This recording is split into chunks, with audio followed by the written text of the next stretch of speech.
Assalamualaikum warahmatullahi wabarakatuh. Alhamdulillah rabbil alamin wassalatu wassalamu ala Rasulillah sayyidina wa maulana Muhammadin wa ala alihi wa sahbihi ajmain. Rabbi shrah li sadri wa yassir li amri wahlul 'uqdatam min lisani yafqahu qawli wasadil lisani wahdi qalbi bihaqqi sayyidina Muhammadin sallallahu alaihi wasallam. Subhanaka la ilma lana illa ma 'allamtana innaka antal alimul hakim. Alhamdulillah, puji syukur kepada Allah Subhanahu wa taala yang Allah masih memberikan kita nikmat iman, nikmat kesempatan, nikmat ketaatan di dalam subuh atau pagi yang berkah ini dalam keadaan zalil matar, yaitu turun hujan yang mana hujan itu suatu berkahan.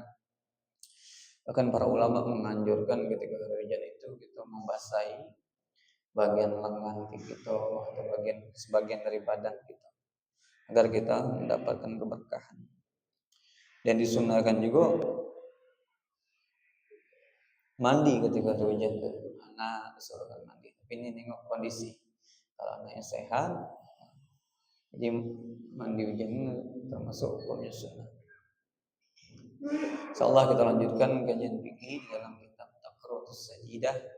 Kemarin masih pembahasan sunnah-sunnah pelaksanaan sholat, sunnah-sunnah asna'is sholat, sunnah-sunnah ba'datis sholat. Jadi ada beberapa bagian sunnah-sunnah sebelum sholat, sunnah-sunnah dalam pelaksanaan sholat, sunnah-sunnah ba'da sholat.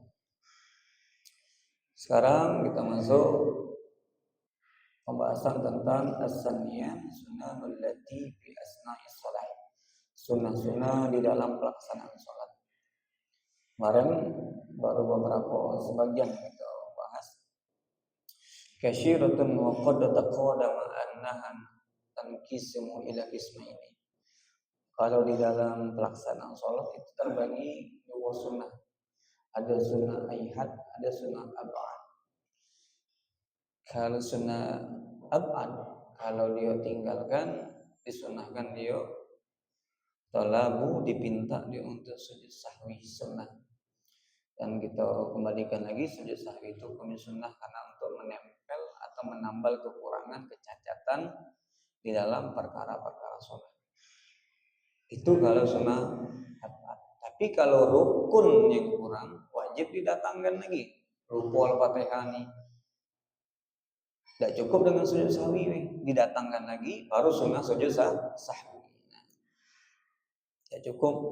Oh iya tadi ruku nih satu rakaat, tinggal sujud sahwi, nah tidak sah. Wajib dia datangkan. Setelah dia datangkan, ditambah lagi rukunnya yang kurang tadi, baru sunnah dia sujud sahwi. Begitu juga syakku ada dari sholat, ragu di dalam jumlah rakaat sholat, 3 atau 2, 4 atau 3 ya kalau sholat yang 4 rakaat, 3 atau 4 ya, 3 atau 4. Ambil yang sedikit. Ya khudul akal, ambil yang sedikit. 3 atau 4 ya, ambil 3. Kemudian sunnah dia sujud sahwi. Kalau sunnah ayhan ini sisa-sisa sunnah abad itu namanya sunnah ayhan. Seperti takbir intikal, bacaan surah di dalam Al-Quran, subhanallah, subhanarabbiyal azim, itu sunnah ayhan. Kalau dia tinggalkan, tidak disunahkan untuk sujud sahwi. Kemudian salah satu sunnah lagi yaitu raf'ul yadaini, mengangkat tangan, itu hukumnya sunnah. Jadi mengangkat tangan di dalam sholat hukumnya sunnah. Yang wajib itu takbir Allahu Akbar. Yang dikatakan takbir itu bukan angkat tangan. Takbir Allahu Akbar, nah itu dikatakan takbir itu adalah Allahu Akbar. Nah kalau mengangkat tangan hukumnya sunnah. Jadi sunnah ketika dia takbir disunahkan untuk mengangkat tangan. Kemarin kita sudah bahas, ada 2 pendapat, ada yang sebahu, ada yang sebatas kuping, telinga. Jadi bebas lah mau mengamalkan yang mana. Nah, takbir mengangkat tangan ini ada 4 bagian, ada 4 tempat. Yang pertama disunahkan inda takbiratul ihram, ketika takbiratul ihram. Allahu akbar. Itu yang pertama. Yabda'u rafa'a inda ibtida'i takbiratu wa yunhihi bi intihaihi. Kapan mulai mengatakan? Ketika dia melafazkan Allahu akbar. Allah. Kapan selesainya? Ketika dia mendekat. Allahu akbar. Jadi barnya selesai, gerakan tangannya tidak adalah, karena kata Nabi laulah khusyuk. Nabi itu pernah melihat orang, kalau seandainya orang itu khusyuk, maka tentulah anggota badannya juga ikut khusyuk. Kalau hati itu khusyuk, badannya pasti khusyuk. Tapi kalau hati tidak khusyuk, badannya tentulah akan menimbulkan efek tidak khusyuk bergerak. Karena zaman Rasulullah itu ada seorang itu sholat sambil main-main jenggot, sambil main-main. Kata Nabi, seandainya hati orang itu khusyuk, maka tubuhnya pun pasti khusyuk. Contoh kita tuh kalau hati kita lagi khusyuk, lagi tenang, badan gitu, jasad kita tuh suku tuh pasti ikut juga diam tenang. Tapi kalau hati kita gelisah, tidak khusyuk, akan keluarnya ke fisik gelisah. Begitu juga lah. Nah, jadi kita dipinta tidak banyak bergerak di dalam sholat. Hanya bergerak yang disunahkan, mengangkat tangan, nah sunnah. Jadi Allahu Akbar. Boleh juga yang batas ini Allahu Akbar. Takutnya kalau dia barnya sudah selesai, Allahu Akbar, takbir sudah selesai, dia masih kok. Nah, ini bisa batal. Karena takbir sudah selesai, dia bergerak 3 kali berturut-turut. Allahu Akbar. Kalau dia masih kayak gini, takbirnya belum selesai. Allahu Akbar. Masih dalam takbir. Kemudian indal i'tidal, ketika i'tidal, sami Allahu liman hamidah, itu disunahkan mengangkat tangan dari rukun. Yabda'u raf'u wa tasmiyah ma'a ibtida'i raf'il ra'sihi. Ketika dia mengangkat kepala, itu juga lah, disitulah memulai lapasnya. Sami Allahu liman hamidah wa yamudduhu, dan memanjangkan ila yang sibah sampai lurus punggungnya. Fa iza intasaba arsala yadayhi, ketika sudah lurus maka ini yang diirsal. Kalau Imam Syafi'i diirsal. Bahkan ada satu mazhab seperti ini. Sami Allahu liman hamidah. Ada juga mazhab seperti ini. Kalau kita Imam Syafi'i diirsal, itu dilepas. Sami Allahu liman hamidah. Mantap. Rabbana wa lakal hamd. Nanti zikir-zikir kita. Yang keliru, Sami Allahu liman hamidah. Nah, 3 kali batal. 1, 2, 3 batal. Bukan 3, ini sudah 6. Ini kan 1, 2 lah sekali serempak. Nah, ini keliru. Jadi mantap. Sami Allahu liman hamidah. Rabbana wa lakal hamd. Diam. Sunahkan lurus. Sami Allahu liman hamidah. Mantap. Menghadapkan ke kiblat. Jangan gini. Ini 3 kali bergerak batal ya. Kemudian itu sunnah, mengangkat tangannya sunnah. Kalau dia tinggalkan makruh. Makruh berarti mengurangi daripada pahala salat. Karena hukumnya sunnah. Asal itu yang ketiga indal qiyami minat tasawudil awal. Yang ketiga, angkat tangan disunahkan ketika bangkit dari tahiyat awal. Di sholat maghrib ketemu, di sholat asar ketemu, sholat subuh tidak ketemu karena kita sholat 2 rakaat. Allahumma shalli ala sayyidina Muhammad wa ala ali sayyidina Muhammad. Allah. Kalau guru kita dulu ngajari ketika pas di batu. Allahu Akbar. Tahu Allahu Akbar.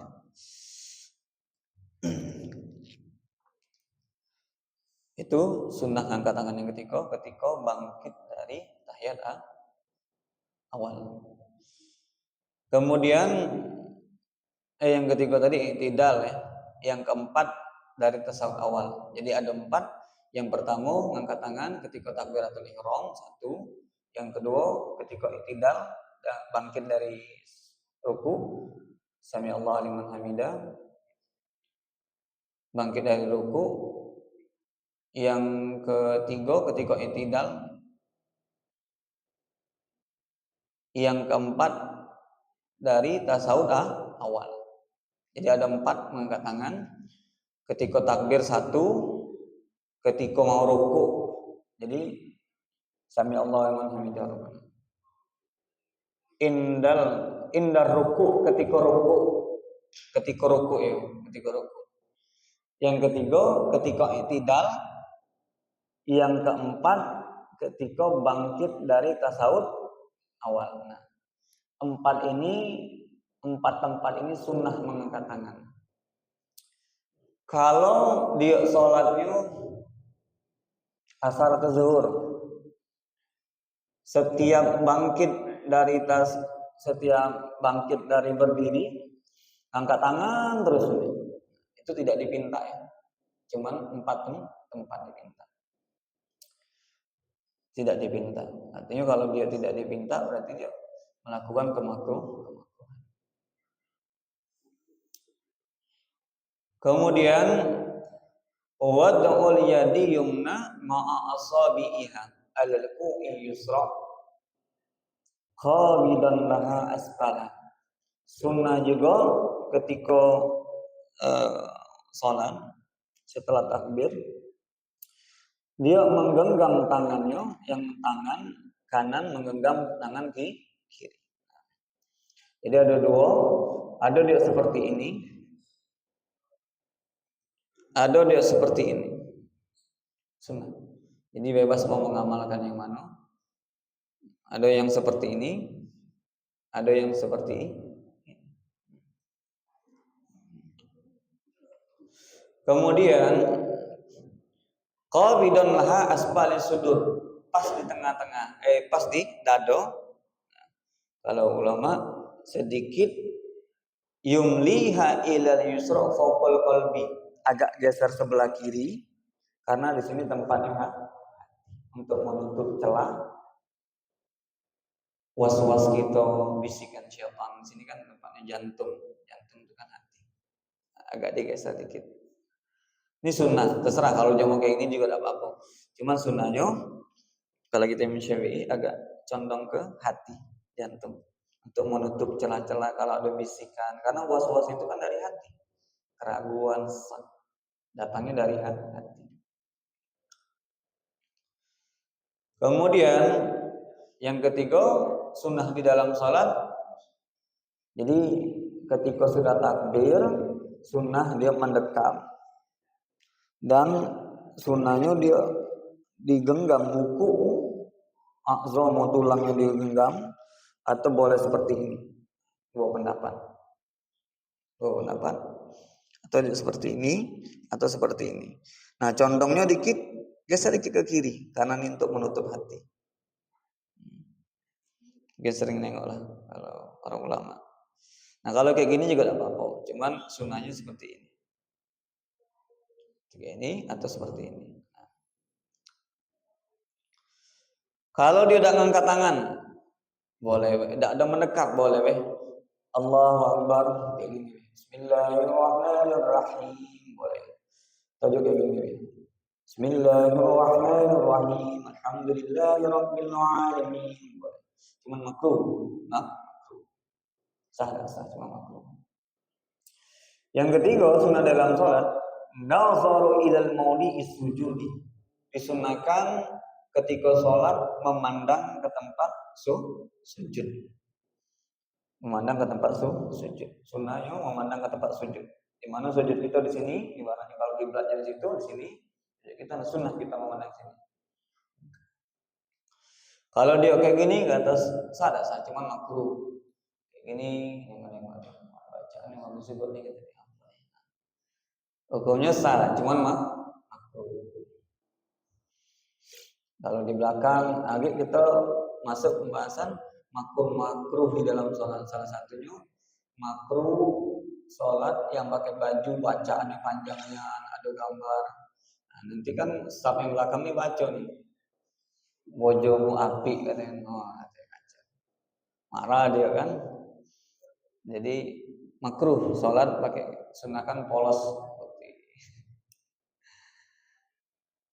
Jadi disunahkan memandang pandangan di tempat sujud.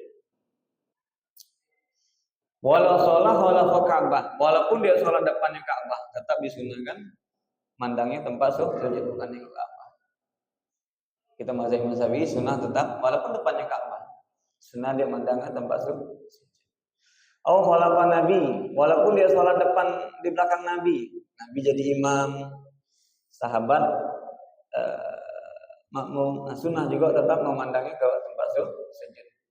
Illa mau di sujud secara mutlakon disunahkan dia memandangnya tempat sujud. Illa inda kaulihi, kecuali ketika lafaz illallah di tasawuf, bacaan tasawuf. Asyhadu an la ilaha illallah, maka sunnah berpaling melihat telunjuk sunnah. Dari semulanya dapat sujud, at-tahiyatul mubarakatus sholawatut thayyibatu lillah, ketika asyhadu an la ilaha illallah maka berpindah ke tempat telunjuk sunnah hukumnya. At-tahiyat sunnah ini berbentuk angka 53. Ini 5 itu bahasa Arabnya kan seperti yang bulan ini 3. Jadi 5. Kalau guru-guru kita dulu ngajarin 53 ini langsung seperti ini. Belum diangkat ketika asyhadu an la ilaha illallah, tinggal ngangkat. Tinggal diangkat. Jadi kalau Imam Syafi'i tidak disunahkan seperti ini. Karena dia minta sekali supaya jangan banyak pergerakan di dalam sholat. Kalau Imam Malik, Imam Abu Hanifah itu ada yang seperti ini, ada yang ketika lapas la ilaha illallahnya dia baru ngangkat. Kemudian wa yanzuru ilal muhallata ila an yusallim. Kalau di tasawuf akhir sampai salam. Fil alamin innaka hamidum majid, Allahumma inni a'udzubika min azabil qabri wa min azabil nar wa min syarri min fitnatin wa syaddatin. Sunnah gitu nanti pembahasan salat tadi kok sunnah tambah doa. Nah, tetap ke tempat telunjuk terus sampai salam. Ketika salam nanti sunahkan ada kiblat dulu. Assalamualaikum warahmatullahi, assalamualaikum warahmatullahi. Ke kiblat dulu. Dari sini fil alamin innaka hamidum majid, assalamualaikum. Kemudian yang Arabi yang keempat, fathu basyiri wa adimu taqmidihi. Kemudian disunahkan membuka pandangan, membuka mata ketika sholat. Jadi jangan mejam. Nah, cuma kalau dalam kitab ya Imam Ghazali, kalau kita buka mata ini kekusukan kita hilang, misalnya tadi kita sholat depannya bacaan kan sarungnya bacaan galau, ini kacau di dalam mata itu buka terbaca nih aja. Bahkan sunnah dia untuk mata. Nah, jadi ada kalanya sunnah itu berubah sifatnya. Maksudnya itu yang tadi semulanya sunnahnya buka mata, ada kalanya dia sunnah bakalan nutup mata. Kenapa kalau dia buka mata terbaca pikiran dia bisa berubah misalnya. Nah sunnahnya tula sholati, sepanjang sholat dia tidak boleh menjam. Disunahkan dia matanya dibuka memandang ke tempat sujud, dan ketika tasawuf lapas la ilallah berpaling ke telunjuk. Tapi kalau dia kondisional ya keadaan, ada kalanya kalau dia buka mata hilang kekhusyuan, sudah sunnah bagi dia untuk menjamak mata. Ini pendapat Imam Ghazali. Cuma sunnahnya kita tetap mata kita terbuka. Apalagi ada satu ulama mengatakan kalau kita nih mau fokus atau mengurangkan min dalam mata itu, kita fokus kepada satu titik ketika sujud. Jangan bergerak-gerak. Nah, katanya bisa sehat mata kita, bisa sehat dari awal sampai akhir, kecuali yang lapas la ilaha illallah berpindah ke telunjuk. Kemudian yang kelima, al-khamisu saktatus salati. Ada lagi disunahkan kita diam di dalam salat. Yusunnu lil musalli an yaskuta fi salati sittati saktan. Disunahkan diam di dalam salat, ada beberapa tempat, ada 6 tempat disunahkan kita tuh diam. Kullu saktatin biqadri, diamnya itu seukuran subhanallah. Disunahkan diam di tempat ketika dalam salat ada 6 tempat disunahkan kita diam ukurannya subhanallah. Yang pertama baina takbiratul ihram wa du'a iftitah. Habis takbiratul ihram, doa iftitah. Allahu akbar. Diam dulu. Diamnya ukuran subhanallah. Allahu akbar kabir. Yang kelirunya kan Allahu akbar kabir alhamdulillah katsira subhanallah wa bihamdihi wa Di sunnah kita diam. Karena apa? Kita tuh diminta tenang. Ada tumaninah di dalam salat. Allahu akbar. Allahu akbar kabira walhamdulillahi katsira. Wa subhanallahi bukratan wa asila maha suci Engkau ya Allah. Wajahtu, aku hadapkan diri ya Allah. Wajahiyya kepadamu ya Allah. Jadi disunahkan diam. Allahu akbar. Baru Allahu akbar kabira walhamdulillahi katsira. Habis takbir diam sejenak, ukuran subhanallah, baru doa iftitah. Sunnah hukumnya. Jadi kalau kita jalankan sunnah-sunnah ini, insya Allah kita dapat khusyuk dan pahala sholat kita besar. Kemudian yang kedua, baina doa iftitah wa ta'awuz. Setelah doa iftitah disunahkan baca ta'awuz sebelum al-fatihah. Sunahkan dia. Allahu akbar kabira walhamdulillah. Inna sholati wa nusuki wa dari kalbu bizalika wa ala minal muslimin. Diam dulu. A'udzu billahi minasyaitonir rajim. Nah, sunnah. Kasih jeda dikit subhanallah baru a'udzu billah. Ada jeda dikit. Nah, ini tenang, salatnya tenang. Nah, ini dapat khusyuk. Karena kita ngadap Allah Rabbul Alamin, Tuhan semesta alam, Malik Yaumiddin, pemilik hari pembalasan. Jadi kita dipinta khusyuk, dipinta tenang, dipinta beradab ketika sholat. Adabnya ya melakukan sunnah. Yang ketiga baina ta'awuz wal Fatihah, di antara ta'awuz dan baca Al-Fatihah. Jadi habis ta'awuz Al-Fatihah itu sebelumnya bismillah, karena bismillah ini min ayatil Fatihah, termasuk ayat Al-Fatihah. Jadi kalau ada imam benar-benar baca Al-Fatihah, kalau mazhab kita Syafi'i tidak sah. Kalau sir masih aman ya. Bismillahirrahmanirrahim. Alhamdulillahirabbil alamin. Nah, masih ada sirnya. Jadi kalau dia tidak baca nian Alhamdulillahirabbil alamin, ada sah. Nian mubarakah dalam hati kita, misalkan ini dari imam. Jadi habis ta'awuz, a'udzubillahi minasyaitonir rajim. Diam dulu, sekedar subhanallah sebentar ya man. Baru bismillahirrahmanirrahim. Alhamdulillahirabbil alamin, baru dibaca bismillah. Kemudian yang keempat bainal akhiril Fatihah wa amin. Nah, disunahkan juga ini paling payah ngamali sunnah ini paling payah. Karena apa? Kalau jamaah makmumnya langsung nyalip imam. Walau dhalin. Amin. Sunnahnya diam dulu. Habis walau dhalin sinan dia. Sunnahkan Rabbi firli wali walidayya. Setelah mau doa, yang penting bahasa Arab kalau diolah nafas.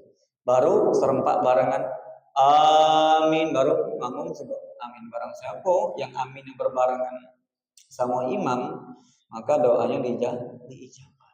Cuman jarang, susah ngamalinya karena makmum langsung tembak langsung. Nah, jadi diam dulu.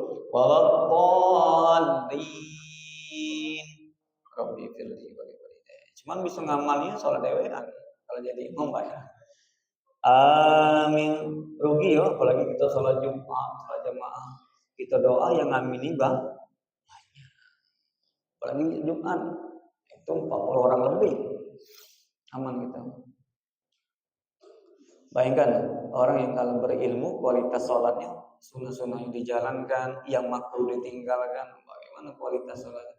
Maka dapatlah yang dijanjikan inna sholati anil fasai wal munkar. Karena sholatnya yang benar. Kalau sholatnya tidak ada kualitas, tidak ada efek, tidak ada membekas sholatnya, jadi tidak mendatangkan istifadah manfaat bagi dirinya, hanya sekedar menunaikan, menggugurkan kewajiban. Tapi kalau sholatnya benar, berkualitas, itu akan mendapatkan cahaya di dalam sholatnya. Auranya, kemudian pahalanya jangan ditanya lagi, dan betul-betul mendapatkan faedah istifadah di dalam sholat tersebut. Yang kelima, baina amin wa syura. Nah, habis amin, diam dulu. Wa yusannu lil imami, disunahkan imam diamnya yatuluha, agak panjang di sholati jahriyah, di dalam sholat jahar. Diyatamakkan, dimungkinkan si makmum min qiraatil Fatihah, atau si makmum itu dapat baca Al-Fatihah separuh. Karena apa? Kita kadang ada si makmum ini yang was-was baca Al-Fatihahnya hati-hati dan pelan-pelan. Bismillahirrahmanirrahim. Alhamdulillahirabbil alamin. Ar-Rahmanir-Rahim. Agak lambat. Jadi ketika dia qul huwallah, ketika waladdallin.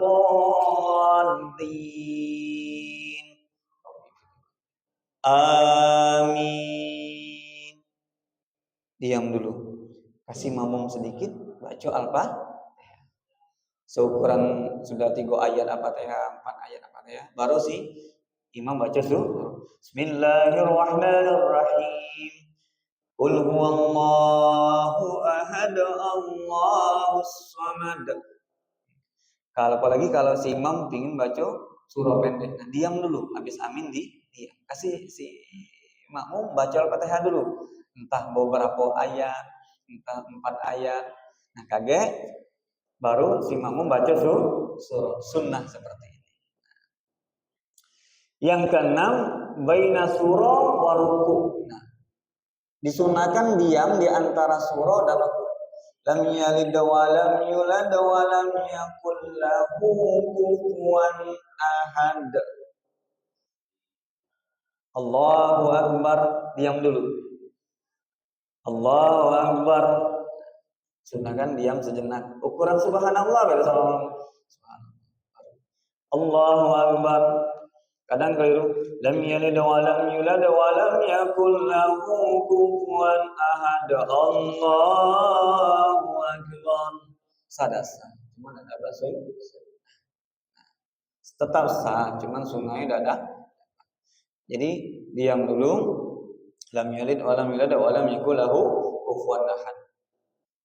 Allahu akbar, diam sejenak. Jadi ada sakta salat, diam dalam salat itu ada 6 tempat. Takbiratul ihram, diam dulu baru doa inti. Yang kedua, di antara doa iftitah, diam dulu sudah doa iftitah baru ta'awuz. Yang ketiga, di antara ta'awuz dan bismillah al-fatihah.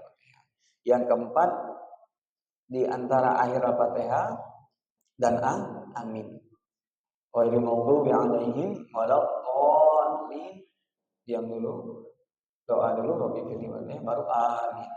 Yang kelima, di antara surah setelah dia inna a'tainakal kautsar fasholli li rabbika wa inna sani'aka wal abtar. Diam dulu baru dia disunahkan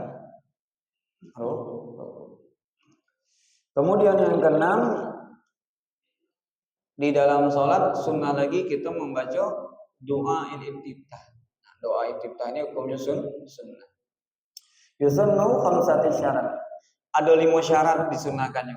Kalau syarat 5 ini tidak terpenuhi, maka tidak disunahkan lagi baca doa iftitah. Kadang banyak memaksakan diri, dia tuh tidak ada disarankan lagi baca doa iftitah, dia paksakan baca doa iftitah.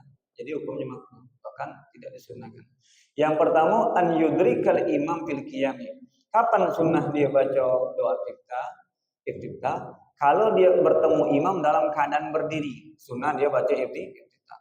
Fala yusallu iza adraka fi ruku'. Kalau imamnya sudah di ruku', dia jadi masbuk, langsung dia ruku'. Jangan lagi Allahu akbar kabir walhamdulillah katsiran. Tidak disunahkan lagi. Tidak disunahkan, langsung sujud. I'tidal atau tasawuf. Kalau imamnya sudah i'tidal atau tasawuf, langsung ikut i'tidal, langsung ikut tasawuf, jangan baca doa iftitah. Tidak disunahkan. Tidak disunahkan, makan makruh karena dia tidak ketemu lagi, karena dia langsung ngejar yang doa iftitah kan sunnah. Rukun di dalam salat seperti i'tidal itu rukun, sujud itu rukun, ikut yang rukun yang wajib. Kemudian yang kedua, an la yasra'a fil ta'awuz. Dia belum baca ta'awuz, kalau dia Allahu akbar langsung dia a'udzubillahi minasyaitonirrajim bismillahirrahmanirrahim. Nah, dia lupa baca lagi, balik lagi dia Allahu akbar kabira. Tidak disunahkan lagi, gugur sudah. Karena dia sudah baca yang wajib. Sebagaimana juga kita ketika kan masuk masjid ini disunahkan sholat tahiyatul masjid. Ketika imam sudah melaksanakan sholat fardu, kita jangan lagi tahiyatul masjid, langsung ikut fardu, gugur sholat tahiyatul masjid tadi, karena ada yang fardu.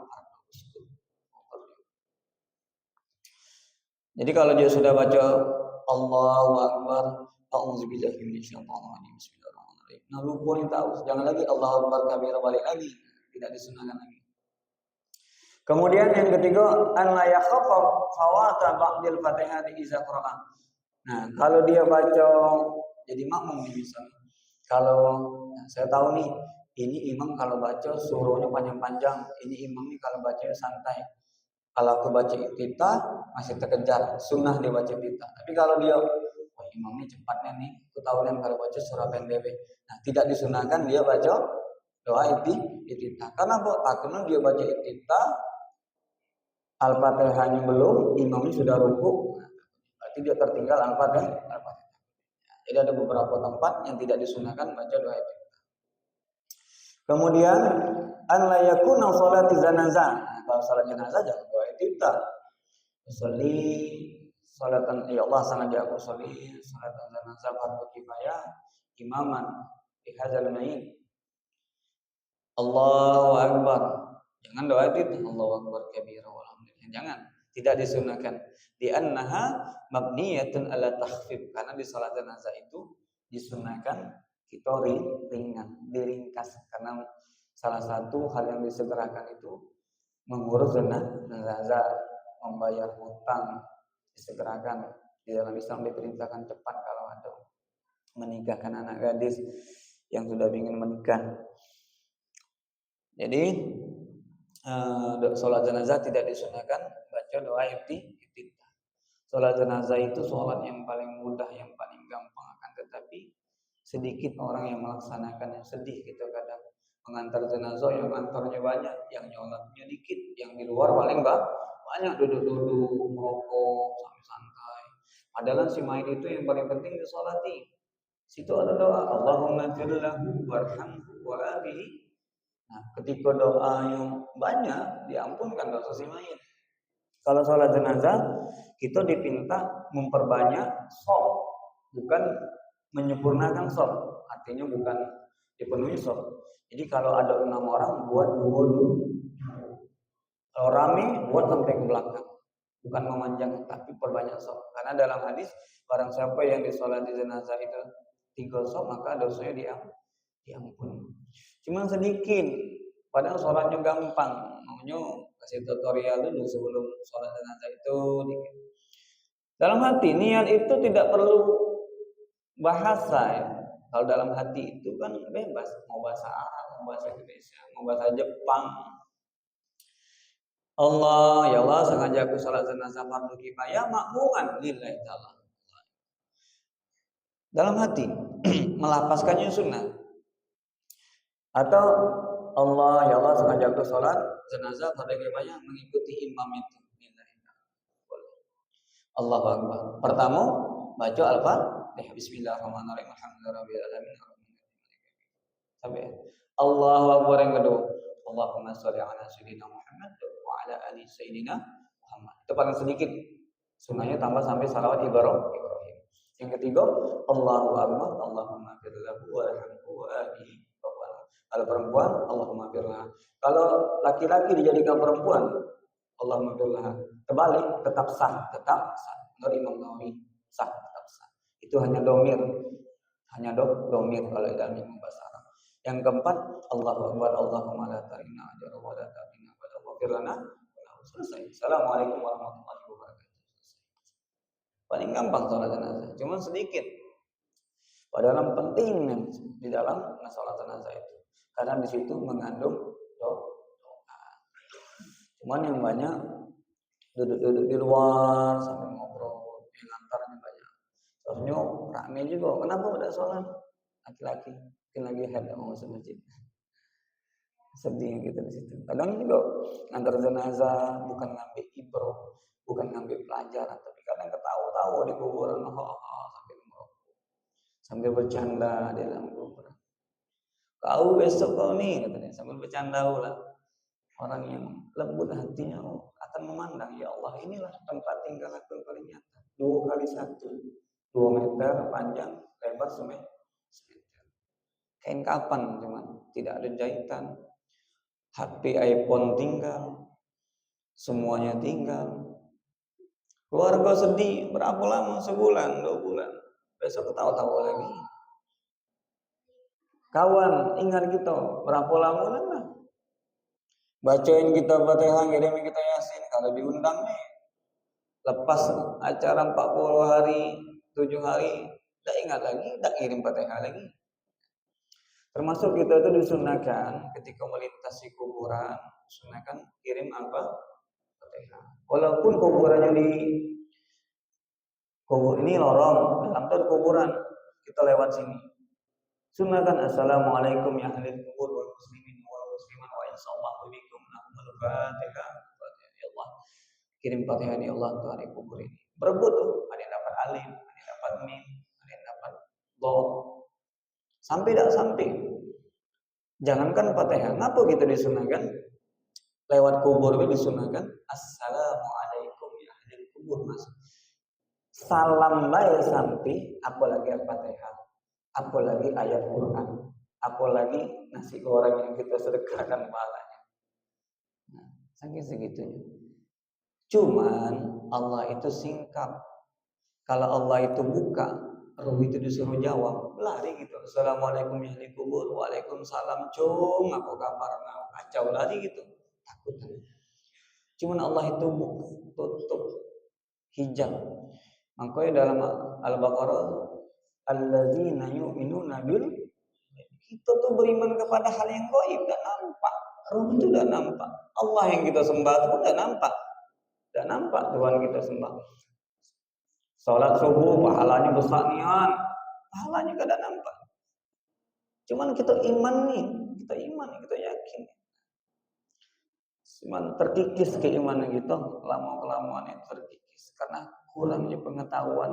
Ibadah semangat tapi ilmu udah ada. Jadi hanya sekedar seremonial, tidak sampai ke dalam hati. Dan orang yang sering ngirim Fatihah lewat kuburan itu akan dikenal oleh penghuni kubur. Salah satu ulama di Madinah namanya Al-Habib Zain Ibrahim Musmi, banyak karangan kitab beliau. Orang yang sering ngirim Fatihah untuk ahli kubur, ketika dia meninggal agak disambut sama orang. Wah, ini ngirim sudah sering dikenal, ngapa? Karena dia sering ngirim Fatihah. Dikenal dia, tidak ada keadaan asing, disambut orang. Kenapa? Dia sering ngirim bacaan Al-Quran. Sunnah itu ziarahnya hari Jumat, dari Kamis sore sampai hari Jumat. Apalagi yang sudah orang tuanya udah ada ado, kadang Ustaz, sini orang tua ada ado, justru orang tua ada ado itulah kita dipinta untuk berbakti. Kenapa? Kalau orang tua itu susah di dunia, kita tidak bantu, banyak yang bantu, ada saudara. Tapi kalau udah meninggal, siapa coba yang mau ngirim Fatihah kecuali anak. Waladul solihun, anak yang soleh kirim Fatihah. Dulu guru kita juga mengajarkan, ya Allah, jadikan setiap amaliyah soleh aku pahalanya untuk kedua orang tua. Niatkan kita sekarang. Jadi setiap amal kita dapat pahalanya ke orang tua kita tanpa mengurangi pahala kita. Guru kita disuruh niatkan dalam hati sekarang, ya Allah, jadikan setiap amal soleh aku pahalanya untuk kedua orang tua. Jadi transfer terus pahalanya. Kemudian anayakuna, dan tidak takut ya khaufa khurjil waktu. Nah, misalnya dia sholat asar dekat-dekat tahrim, orang-orang mau masuk maghrib. Nah, ambil yang wajib Allahu Akbar, Bismillahirrahmanirrahim. Kenapa? Kalau dia baca iftitah, kalau dia baca surah, takutnya waktunya keluar. Ambil yang wajib. Allahu Akbar, Bismillahirrahmanirrahim. Alhamdulillahirobbilalamin. Amin. Allahu Akbar, Subhanallah, Sami'allahu liman hamidah. Rabbana walakal hamdu, itu sunnah, dosa dibaca apa-apa. Cuman makruh kalau tidak ada hajat. Karena ini juga ngejar waktu. Takutnya kalau dia baca sunnah-sunnahnya maghrib masuk. Nah, jadi ada kalanya tarkul sunnah di sunnah, ada kalanya meninggalkan sunnah itu bisa menjadi sunnah. Ini sunnah, ngeluari waktu dalam sholat hukumnya masuk. Nah, jadi kalau kita ada pengetahuan, kita tahu solusi-solusi. Sedikit lagi, ada riwayat masalah doa iftitah. Ini banyak riwayat. Yang pertama, Allahu Akbar, ada yang ditambah lagi, wajjahtu wajhiya lillazi fataras samawati wal arda hanifan musliman wa ma ana minal musyrikin. Inna salati wa nusuki wa mahyaya wa mamati lillahi rabbil alamin la syarika lahu wa bidzalika umirtu wa ana minal muslimin. Itu riwayat yang pertama. Ada lagi, Allahumma ba'id baini wa bainal khotoya kama ba'idta wa bainal masyriq wal maghrib. Banyak. Ada lagi, Allahu Akbar walhamdulillah katsiran wa subhanallahi bukratan wa asila. Jadi banyak versi. Jadi ada beberapa riwayat. Riwayat yang pertama hadisnya sahih. Riwayat Imam Muslim yang wajhtu wajhiya lillazi, atau hadis sahih. Yang kedua, yang tadi Allahumma ba'id bainal wa bainal khotoya, itu hadisnya muttafaqu alaih, artinya kalau muttafaqu alaih ulama sepakat hadisnya. Kemudian yang terakhir hadisnya riwayat Muslim. Jadi terkadang ada yang dihimpun digabung. Jadi Allahu Akbar kabira walhamdulillahi katsira wa subhanallahi bukratan wa asila wajjahtu wajhiya lillazi faqas. Ya Allah, aku hadapkan diriku kepadamu, wajhiya fataras samawati, kepada langit dan bumi, hanifan yang lurus, musliman orang muslim, wa ma'ni minal musyrikin, dan tidaklah jangan kau jadikan aku orang-orang musyrik. Inna salati, sesungguhnya salatku, wa nusuki, ibadahku, wa mahyaya, hidupku, wa mamati, matiku, lillahi rabbil alamin, hanya kepadamu ya Allah Tuhan semesta. La syarika lahu, dan tidak ada sekutu bagimu, wa bidzalika inilah aku jalankan perintah, wa ana minal muslimin, sebagaimana aku orang muslim. Nah, jadi ada beberapa riwayat. Ada 3 riwayat, terserah mau pakai yang mana pun. Karena kembali lagi hukumnya sunnah. Kemudian ta'awuz. Ta'awuz ini hukumnya sunnah. Wa afdalu a'udzu billahi minasyaitonir rajim wa yusannu fi kulli raka'atin. Disunahkan di setiap rakaat. Jadi setiap rakaat itu kan kita kan wajib baca Al-Fatihah. Sebelum baca Al-Fatihah itu sunnah. Bahkan di sini yang paling wa yata'akkadu fi raka'atil ula, yang paling ditekankan di sunnah ditekankan itu di rakaat yang pertama.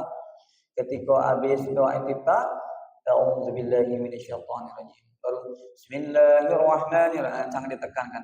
Nah, sunnahnya setiap rakaat, setiap kalau subuh tadi kan 2 rakaat. Nah, rakaat kedua sebelum Al-Fatihah disunahkan dia baca ta'awuz, itu sangat disunahkan. Wa yusannu israr, sunnahnya sir.